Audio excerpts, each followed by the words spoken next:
Well, you know, on the front side of it, it was those who did the registration. Because if you've seen the covered court during registration, there were a lot of people, and at certain times there were only few who were registering. But I tell you, they did a yeoman job of registering the people and controlling the crowd. So, kudos to the registration.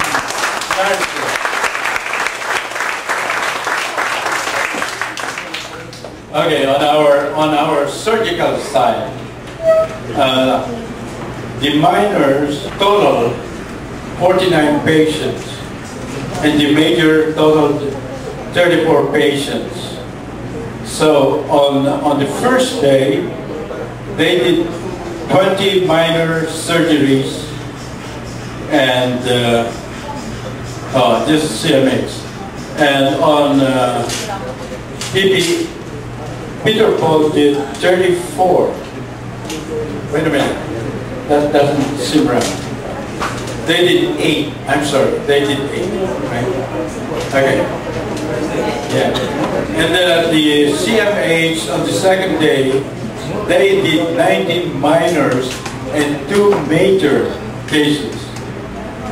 On the 10th, at CMH, they did 6 minor surgeries and 2 major surgeries. While on the Peter Paul, on the first day, they did 8, and then 18. Oh, so this is not 34. This is more than 34. 44, most likely, because if it's 18 in the first day, and then they did 16 on the second day, and 10 on the third day. So it's actually 44 major cases, and they work from early in the morning to about midnight. Right, Oscar? Right. So the major surgeons did a really wonderful job, and they still have a couple that they, I think the myoma, I don't know if they did those today, right? Okay, so on this side of the Peter Paul, the major cases, there were 2 patients that were, well, not myoma, because intent was scheduled for myoma surgeries only. But there were 2 cases that were referred to them, their cysts that became major surgery. Okay, so the mission ended yesterday, and they were admitted yesterday. They were not operated.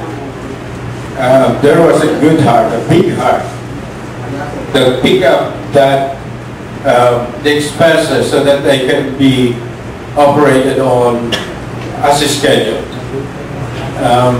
That big heart is surely more than.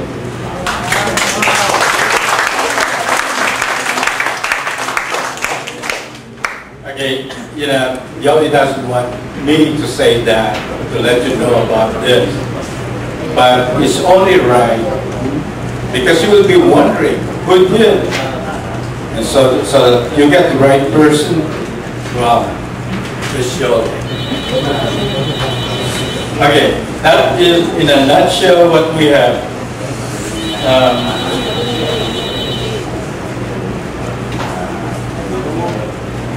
You know, there was a saying, getting older doesn't help me really.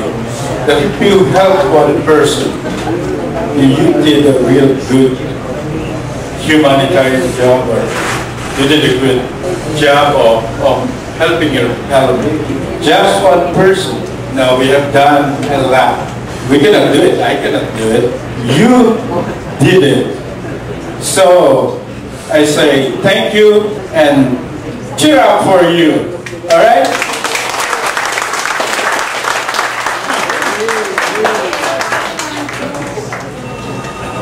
Maraming salamat, Engineer Albert. So, hindi na po Dr. Albert.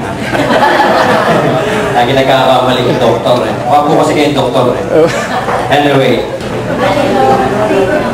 So, ngayon nga po ay na tayo sa closing remarks at sa report ng bawat committee. Unahin ko pong tawagin ang representative of the LGU para kay Mayor Bong Maliwanag, si Admin Manuel Q. Buding.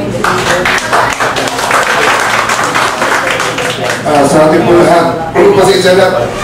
Alam naman yung tema natin dito sa Candelaria ngayon ay iinit, lalamig. Pero una po sa lahat, ang pagbati ko na maliwanag na hapon sa akin naatasan, napasamantalang humarap at magsalita para sa inyo sa pangalan po ng ating putihing mayor at sa ngalan po ng mga kawani dito sa bayan ng Candelaria, pati na nga po, pati mamamayan ay nagpapasalamat sa inyo lahat. Sa lahat po naggumampan ito po nakaraan huling 3 araw sa medical mission. Dahil ito nga po nakatulong mabuti sa ating mga kababayang mahihirap na maopera, nabigyan ng gamot at matingnan sa kanilang mga karamdaman. Mabunutan ng ngipin. Yun po yung napakalaking bagay.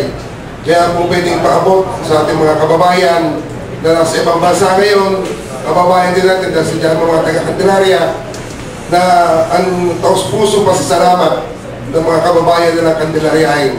Pati nga po ang mga nabumuni nagpapasalamat sa inyong pag-extend ng hand at na pagtulong. Ito po ay uukit sa aming puso. Ito po uukit sa kasaysayan. Kaya nga na, sabi nga po lagi mayroong hindi po natin perfect agad eh. Kaya ito may first time lang. So, asahan po nyo kung kayo mayroon pang susunod na mga medical mission, hindi ipakapaglahan po na maaga sa LGU kung inyo pong gagawin partner na rin ang LGU Candelaria sa pamamagitan nga po ng ating putihing mayor at Bong Maliwanag. Kami po ay bukas ang kamay para tumulong. Siguro po naman, labis pa na sabihin pa sa inyo na tumulong po ang ating local government unit para nga po sa kagaganda at ikaayos na nasabing medical mission for the last 3 days. At willing po ali na tumulong pa sa inyo kung kayo po ay gusto pa rin mag-extend na panibago rin medical mission, maybe 2011. Ano po?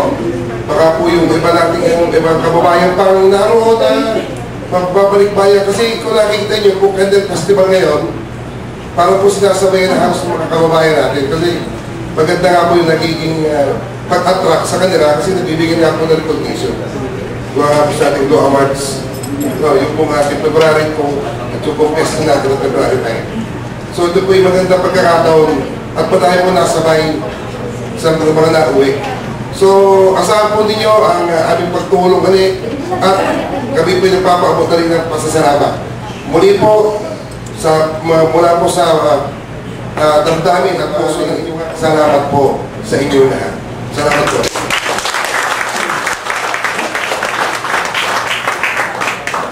Maraming salamat, Administrador Akumi. Ngayon din naman po ay nakatala po dito na magsasalita din sa atin ang ating kinatawan ng ikalawang distrito ng Quezon, pero wala po ang ating putihing Congressman Prosi Alcala. So in behalf po ay alam ko pong pinaabot din niya ang pasasalamat sa ating mga Candelariahin sapagkat nakatulong po ito ng malaki sa ikalawang distrito upang maibsan ang kahirapan sa pamamagitan ng medical, dental, and surgical mission na ginawa po natin. In behalf of Congressman Prosi, maraming salamat po sa inyo lahat. Ngayon din po, para po sa CMA or the Candelaria Medical Association, nais ko pong tawagan si Dr. Techi Calibuso o sino man pong kinatawan. Doc Alcala, on behalf of CMA.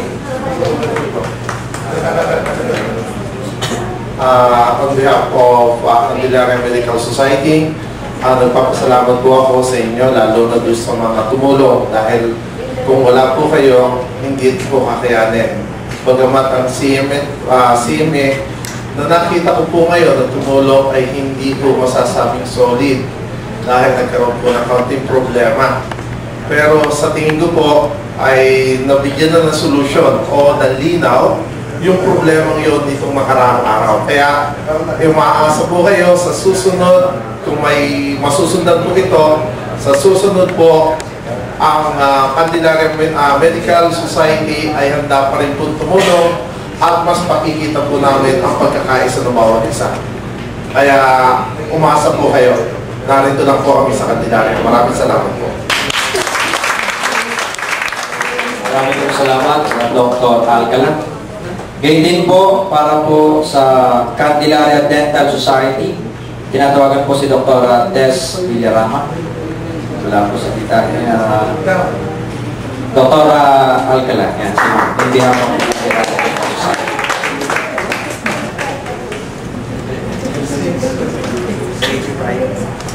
Gandang hapon sa inyong lahat. On behalf of Candelaria Dental Society, unang-una nagpapasalamat ako sa mga nurses, new nurses na nag-assist sa amin. Kung hindi dahil sa kanila, hindi namin matatapos yung napakadaming dental patients. Palakpakan natin sila.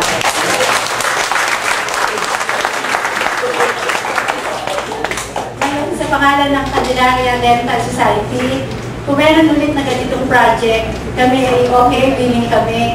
Thank you sa inyong lahat.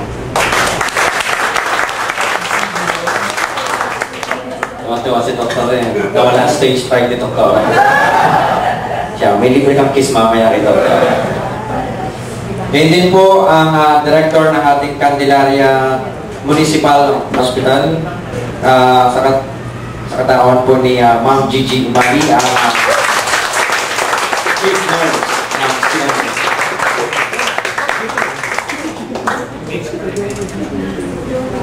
Magandang hapon po. Wala po si Dr. Meraldo kasi po hindi nakasigaso sa Manila. Maraming pong salamat.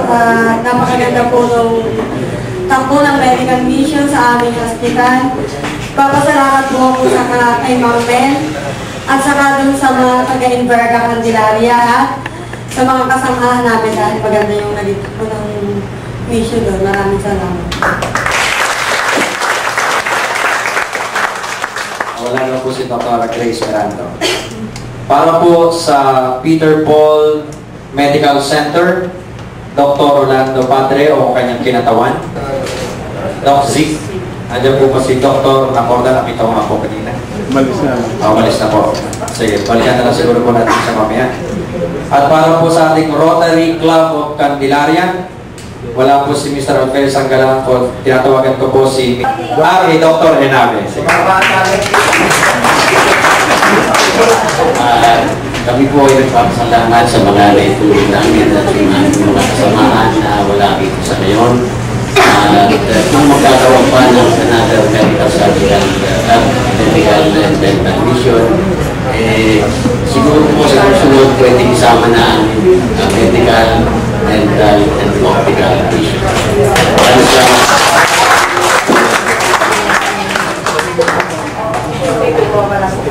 Para po sa ating Rotary Club Candelaria Circle. Kanina Montesilio, sino po pwedeng maging kinatawan? Ning Hernandez.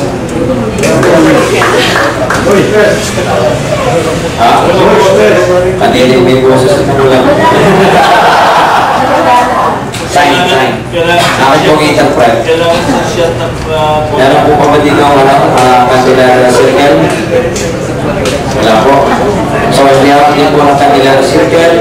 Maraming salamat din po sa inyo. At sila po ay walang po handa po rin tumulong sa anumang pong programa na meron po tayo para sa mga Candelaria.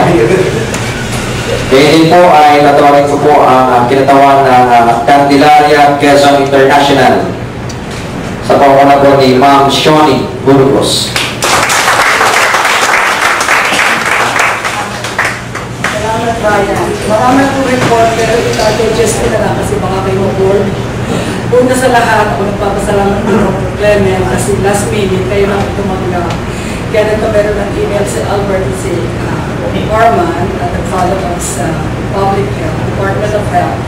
At nakakuha naman ng 4 speakers ay sina Richie Villasaca, saka si Joanne Reyes, Villa Recalde, Miller Arce. Kami po ay nangyari, nagbigay ng presentation is district ng elementary school sa Mangilag, 400 students doon, and then we went to elementary school, another 400, which represent the West District. And then simultaneous with the other group that you have heard about 300 for different barangays. So on Monday we have 1,100 people that we did that did benefit from the presentation of health and wellness education program. The following day we had a high school student at Tayabas Western Academy. About 300 people also attended, and then one at Inverga. Santa Catalina High School. Wednesday, another 300. So altogether, we have 1,100 people. So, sa pagtulong po ni Karen at ang mga RCCC, naganap ang pag-prepare ng pagkain for 2,000 people. Wala namang nasa kasi our main concern ay yung pansit. Maalis ang pagkakaluto at saka yung mga fruits na ihain ng husay, mga bata rin tuwan-tuwan. Kaya ang subject na tinake up ay fully covered, all about no smoking, no drugs, healthy living, about good food, and no stress. Ang mga bata ay tinanong, ano ba ang stress ninyo? Sabi ng mga bata, wala akong maisip. Sabi, pag nakita ko po ang crush ko, ako na yung stress. sabi ka, wala akong magagawa dyan. But anyway, all presentation was well attended.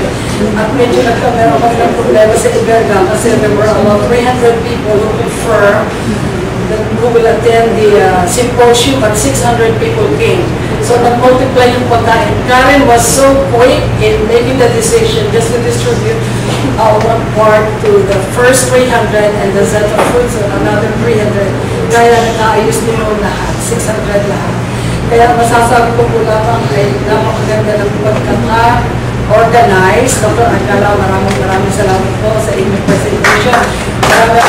Magiging na lang kami, isasummarize ang lahat ng mga subject na tinigap. Pero ang pinaka-summary ay no smoking, no drugs, at saka good food, no stress, no hypertension, and there are several factors that we have to consider in order to maintain this object. So maraming salamat po.